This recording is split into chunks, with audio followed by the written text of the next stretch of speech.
Hello guys! It's me again, Krong TV, at sa video ito pag-uusapan natin ang isa na namang napaka-interesanting pangyayari patungkol sa ating paboritong manga at anime series na Boruto, Naruto Next Generation. Pero bago ang lahat, huwag kalimutang mag-like, mag-subscribe, pinutin na rin ang notification bell upang lagi kang updated sa mga susunod na video. A, B, C, D.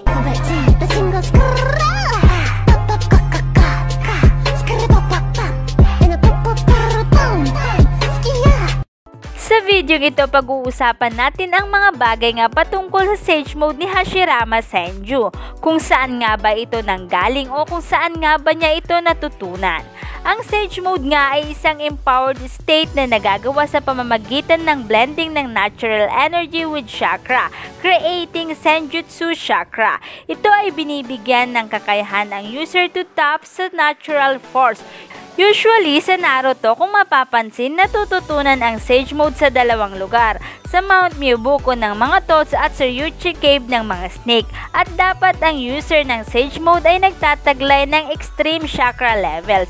At ang isa pang napaka-importante na dapat magkaroon ang Sage Mode user ay dapat ang kanilang katawan ay strong enough para masuportahan ang pag-increase ng power.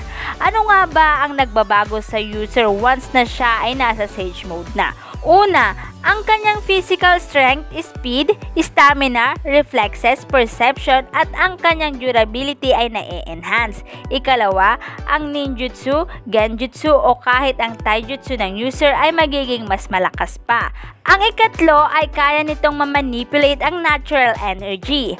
Ang mga nakamaster ng Sage Mode sa Mount Myobuko ay makikitaan ng ability na kaya nga nilang gawing ang natural energy into an extension ng kanilang katawan to increase the reach of their attacks.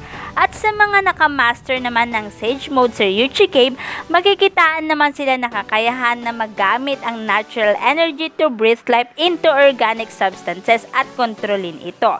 So alam nga natin kung sino-sino nga ba ang mga ninja na mayroong kakayahan na makagamit ng Sage Mode. Ang pinaka-popular sa mga ito ay sina Naruto at si Jiraiya na nakamaster ng Sage Mode technique sa Mount Myobuko. Ngunit bukod sa kanila, may isa pang ninja ang sinasabing ang nakamaster ng Sage Mode na ito, at ito nga ay si Hashirama Senju. Ngunit hanggang sa ngayon ay marami pa nga sa atin ang hindi alam kung anong uri nga ng Sage Mode ito, kung saan ito nanggaling at kung saan kaya niya ito natutunan. Hindi may pagkakaila kung gaano nga kalakas at kagaling itong si Hashirama Senju, kaya naman hindi nga malayo na matutunan niya ang Sage Mode na ito. Pero ang nakakapagtaka dito ay kung saan nga galing ang Sage Mode na ito o kung saan niya ito natutunan. Kaya naman sa video ito pag-uusapan natin ang mga ilang teorya patungkol nga dito. So magsasabi nga ako ulit ng ilang mga nakalap kong teorya patungkol dito na marahil ay ang siyang kasagutan dito. Dito sa unang teorya, sinasabing natutunan nga daw ni Hashirama Senju ang kanyang Sage Mode sa Shikutsu Forest. So ano nga ba ang tinatawag na Shikutsu Forest? Ito ay isang legendary place at ito ay isa ding unexplored Sage region. Ito ay katulad ng Mount Myobuko at ng Ryuchi Cave na nabanggit ko kanina. Kung sa Mount Myobuko ay may Tots at sa Ryuchi Cave naman ay mayroong Snake, dito naman sa Shikutsu Forest ay mayroong Slug Katsuyu. Kung matatandaan, ang summon nga ni Tsunade ay itong Slug Katsuyu, kung saan kaya nga nitong maglabas ng acid gamit ang Tongue Tooth Sticky Acid Technique. Sinasabing dito nga nanggaling o natutunan ni Hashirama ang kanyang Sage Mode, at ito rin ay maiuugnay na rin sa kanyang wood release kasi nga 'di ba forest meaning is puno, na maaaring kaya nga merong wood release itong si Hashirama dahil maaaring ang kanyang Sage Mode ay galing sa Shikutsu Forest. Dito nga niya natutunang gumamit ng wood release habang siya naman ay nagtututo nga o nag-aaral nga kung paano nga mag-enter sa Sage Mode ng Shikutsu Forest. Maaaring si Hashirama Senju lamang ang ninja na nakadiskubre nga ng Sage region na ito. Kaya naman maaaring ito rin ang dahilan kung bakit nga si Hashirama lamang ang ninja na merong ganitong Sage Mode at may taglay ng wood release. Dahil kung matatandaan, 'di ba? Si Hashirama Senju lamang ang ang natatanging ninja na natural na nagtataglay ng wood release. Hindi katulad ng iba na kumuha lamang o nagtaglay lamang ng wood release dahil sa sila ay kumuha o nalagyan nga ng DNA ni Hashirama Senju. At ito pa, maaaring kaya naman ang summoning nga ni Tsunade ay Katsuyu dahil sa ito ay tinuro sa kanya ng kanyang lolo na si Hashirama Senju. At kung mapapansin, ang marking sa mukha ni Tsunade at ni Hashirama ay malaki nga ang pagkakahawig. So yan nga ang unang teorya patungkol nga sa tanong sa Sage Mode nga na tagline ni Hashirama Senju. So ano guys, agree ba kayo sa sagot na yan? I-comment nyo lang ang inyong kasagutan sa ating comment box. Pero bago nga yan, pakinggan nga muna natin ang ikalawang kasagutan. Dito sa ikalawang kasagutan, sinasabing ang pagkakaroon ni Hashirama Senju ng kanyang Sage Mode ay dahil sa kanyang unique abilities. Sinasabing dahil sa kanyang Senju heritage, si Hashirama ay nagtataglay ng lahat ng kinds of traits kasama na dito ang 7 chakra nature, ang wind, water, fire, earth, electric, light at dark. Bukod dyan, siya rin ay merong Kekkei Genkai na unique sa kanya kung saan nagagawa nga niyang ma-merge ang earth at water, kaya naman nagkaroon nga siya ng wood release. Sinasabi ko ito dahil kung mapapansin, ang mga taglay ni Hashirama Senju na kapangyarihan ay unique, meaning siya lang ang nagtataglay nito.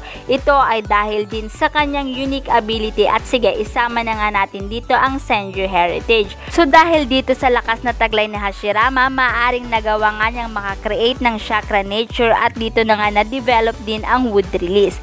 At magmula nga noong nagawa nga ito ni Hashirama, nagawa na nga din niyang ang kanyang sarili ay constantly ready vessel para sa full brunt ng nature energy. Meaning, katulad ng ibang taglay na kapangyarihan ni Hashirama Senju, ang Sage Mode niya ay nagawa din niya on his own.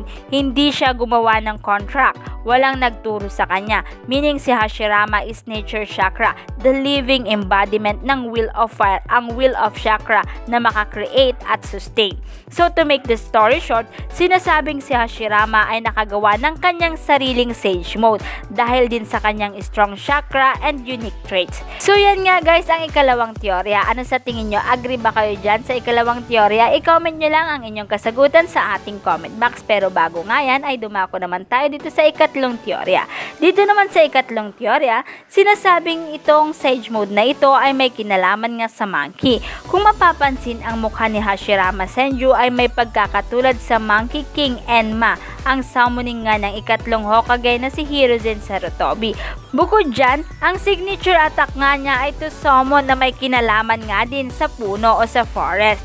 Siya din ay famous sa paggamit ng wood release. Ang kanyang angkan ay associated with forest. At ang ginawa nga niyang village na Konoha ay tinatawag na Leaf Village. At ito ay nasa gitna rin ng kagubatan. So ang Sage Mode ni Hashirama na malilingka sa monkey ay maaaring natutunan niya sa tribo nga ng Talking Monkeys na nakatira nga sa hidden forest na maaaring ang leader ay si King Enma. O kaya naman maaaring ito ay natutunan niya mula rin sa isang unexplored sage region, katulad nga diba ng Shikutsu Forest na binabanggit ko kanina, kung saan ay walang gaano nakakaalam kung paano ito pupuntahan. Hindi tulad nga ng Mount Miyubuko at ng Ryuchi Cave na marami na nga sa atin ang nakakakilala dito. So yan nga guys ang tatlong teorya patungkol nga sa Sage Mode ni Hashirama Senju. So actually guys, marami pang teorya patungkol nga dito, pero sa ngayon yan muna. Pero kung kayo ang tatanungin guys, ano sa tingin nyo, anong uri kaya ng Sage Mode ang taglay nga nitong si Hashirama Senju? I-comment nyo lang ang inyong kasagutan sa ating comment box. At dito na nga nagtatapos ang video ito. Any comment and suggestion, just comment down below. Thank you!